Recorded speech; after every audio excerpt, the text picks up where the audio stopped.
In 2009, the Russian Air Force grounded every MiG-29 it owned, all 291 of them, not a squadron, not a batch, the entire fleet, pulled off the flight line while inspectors went looking for corrosion.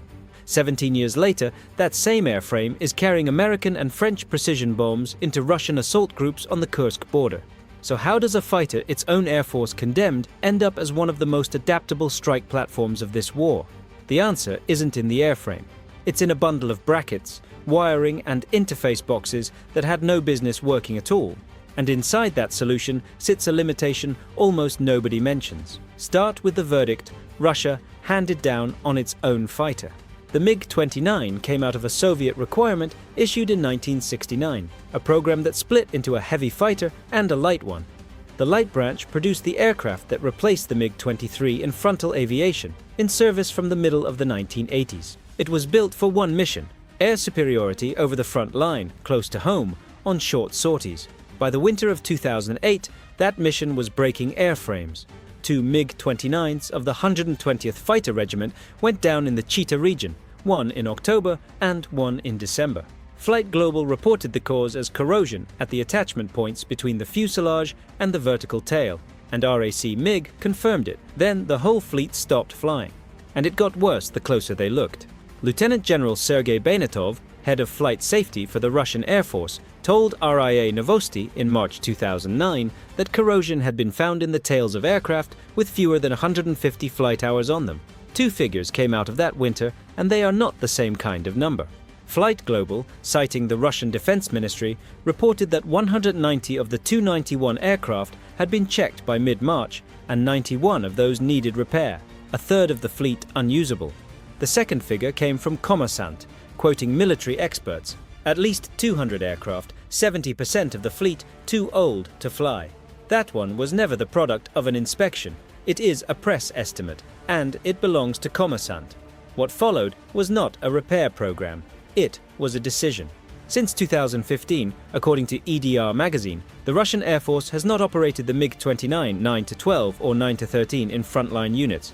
Domna and Milarovo retired their last MiG-29s, replaced by Su-30SMs in 2013 and 2016. The contracts tell the same story. From March 2012, 116 Su-30SMs ordered 88 of them for the aerospace forces, in Pyotr Butowski's accounting.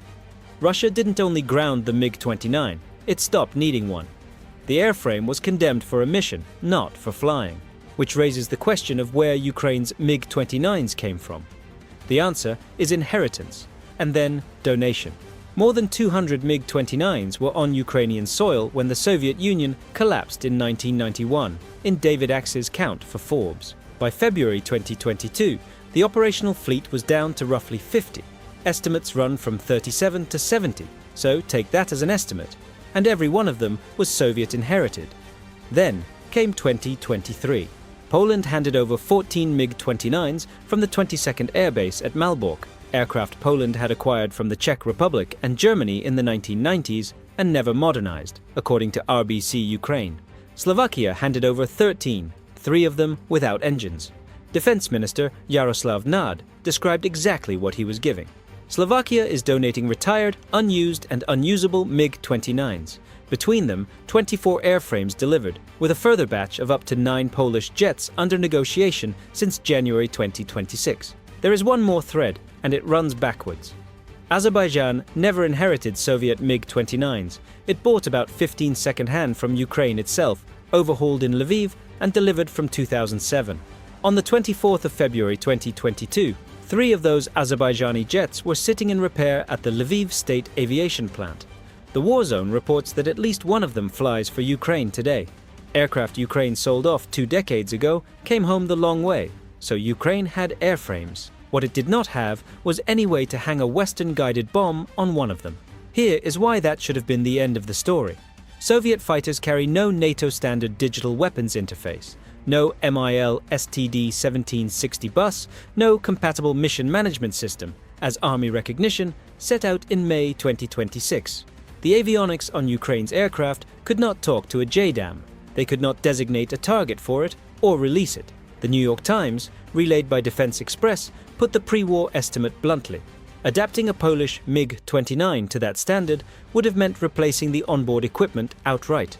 They didn't replace it, they went around it. Ukrainian engineers built custom pylons, interface modules, modified launch rails, and dedicated wiring harnesses whose entire job is to hand the bomb its GPS alignment and target data in the seconds before release. The rails were photographed in 2023 and 2024, their stretched forward section housing a GPS antenna and interface electronics. The harm came first on a LAU-118A pylon, with the first imagery in September 2022. And the early fix ran on commercial GPS receivers and tablets in the cockpit. The Polish and Slovak airframes helped. They had already been upgraded toward NATO standards, including a MIL STD 1553B bus, which Army recognition assesses probably made it easier to extend the installation across the fleet. Probably. That is the source's judgment, not a confirmed fact. And here is the limitation. On part of the fleet, mission data is loaded before takeoff and cannot be updated in the air. That is no footnote. It is the direct answer to any claim that this arrangement shortens the kill chain. France came at the same problem from the other end. Safran adapted the AASM Hammer to the MiG-29 and the Su-25 in under 4 months, in the autumn of 2023. Le Parisien reported the reason for the French order. American JDAMs were missing targets because of Russian GPS jamming. Frank Saudo, president of Safran Electronics and Defense, said guidance that does not depend on GPS is absolutely critical in Ukraine. The two weapons at the center of this are small ones. The GBU-39 Small Diameter Bomb, or SDB, is a 250-pound class weapon with GPS and inertial anti-jam guidance and standoff beyond 40 nautical miles by the Air Force's own data, up to 46 miles released from high altitude per Air and Space Forces magazine. Open compilations of Jane's figures credit it with a 205-pound warhead, penetration through more than 3 feet of reinforced concrete, and accuracy inside a yard. Those last numbers are secondary. It is a Boeing weapon, first flown in May 2003, operational in October 2006. The AASM Hammer isn't a bomb at all. It is a kit. Safran bolts a guidance module onto the nose and a solid fuel rocket onto the tail of a standard bomb, anywhere from 550 to 2,200 pounds, with inertial and satellite guidance and laser and infrared variants. Catalog range runs from about 9 miles in a low release to 43 miles from altitude. But Ukrainian fighters do not fly at altitude.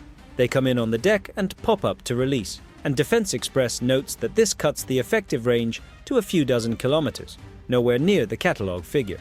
The supply behind it is real. Defense Minister Sébastien Lecornu committed France to 50 kits a month in January 2024, and the French Parliament committed 600 kits a year to Ukraine that same year. Safran's annual report from February 2026 puts production at about 830 kits in 2024 and about 1,080 in 2025, a 30% increase. And in July 2026, after a coalition of the willing meeting in Paris, Emmanuel Macron announced a production license for the AASM granted to Ukraine in a package that also covers Scalp and Aster. The math is the argument. Open compilations put a GBU-39 at roughly $40,000. A Storm Shadow or Scalp cruise missile runs about £2 million, some $5 million. Both of those are secondary figures, orders of magnitude, not contract prices, but the ratio is somewhere near 60 to 1.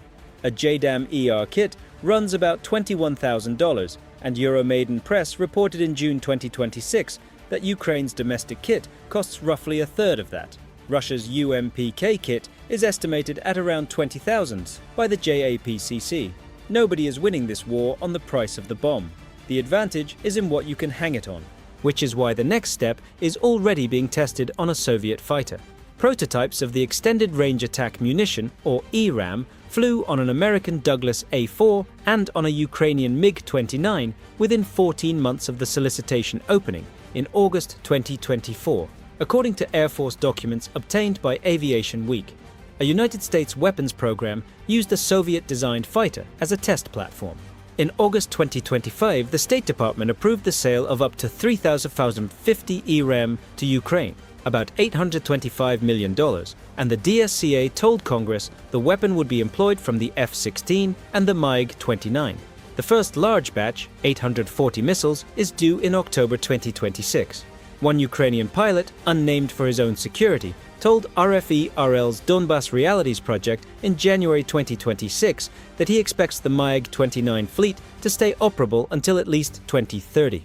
All of which brings us to Tyotkino, in Kursk Oblast, and an assault that never happened. Russian assault groups supported by drones were preparing to push out from Tyotkino. Ukrainian territorial defense units picked up the concentration and directed aviation onto the area where those groups and the drone positions sat. MiG-29s struck it with GBU-39s and AASM Hammers. The 147th Motorized Rifle Regiment operates in that sector. Falta data I hora exatas do strike. Nenhuma fonte publica. Two outlets carried the account, Militarny and United 24 Media, and both are working from the same origin, a Telegram channel called Sunflower. That same channel claims Russian air defense fired 4 missiles at a single glide bomb and missed. That is one interested source, and it stays attached to its name. What can be measured is the ground. As of the 22nd of July 2026, Militarny assessed the front line near Rizhivka in Sumy Oblast as practically unchanged since the start of March. The assault did not move, and it is not an isolated case. In June 2026, a MiG-29 hit a Russian UAV operator's post at Tyotkino with an AASM Hammer, bringing down part of a building per sensor DOL net. That same month brought the first combat use of Ukraine's own guided bomb, the Vyrivny Vach, also from a MiG-29. In November 2025, a MiG-29 carrying a GBU-62 JDAM-ER dropped a bridge pier at Kamyanska. And on the 28th of July 2026, a pilot with the call sign Oscar of the 114th Tactical Aviation Brigade destroyed 4 Russian armored vehicles sheltering in a hangar on the Zaporizhzhia front with GBU-39s, the target found by reconnaissance drone operators. The coordinates passed through a command post. That last account comes from the Ukrainian Air Force, which is a party to the war. The most authoritative reading is RUSI's. In 4 years on, an update on the air war over Ukraine, published on the 28th of July 2026, RUSI records that Ukrainian F-16s, Mirage 2000s and MiG-29s routinely run standoff precision strikes with the GBU-39, JDAM-ER and AASM Hammer, reaching targets around 37 miles behind Russian lines. So here is what actually happened. Russia condemned the airframe for the mission the Soviet Union built it for: air superiority over the front in contested sky against modern fighters. For that job, a corroding light fighter from the 1980s is finished. Ukraine gave the same airframe a different job: carry a bomb to a release point and come home. In that job, the age of the airframe barely matters. What matters is the harness, the pylon, and the weapon. This was obsolescence by doctrine, not by engineering. But the triumphant version of the story does not survive RUSI either. RUSI assesses that the strain on Russian air defenses has been widening the openings for Ukrainian fighters to land glide bomb strikes on harder targets tens of kilometers behind the line. It also assesses that targeting and mission allocation processes built around the ground domain have limited how effective those fighters are against time-sensitive targets. Both are true at once. Finding the target is not the same as reaching it in time, and Russia solved the same problem by another road. Since the start of 2024, in Justin Bronk's account for RUSI, the Su-34 has been essentially respecialized to deliver UMPK and UMPB glide bombs in volume. That fleet counted around 130 frontline aircraft at the start of the invasion. About 40 have been shot down or badly damaged. The Russian munitions are not outranged either. The UMPB D-30SN reaches 56 to 75 miles and the UMPB-5R has been reported at around 80. The asymmetry is not in the bomb, it is in the platform, which is the answer to the question this started with. The MiG-29 was not saved by an upgrade, it was saved by a change of mission, and the Air Force that grounded 291 of them had written the aircraft off for a war it assumed it would get to fight. The fighter Moscow retired is still flying. It just is not flying Moscow's war.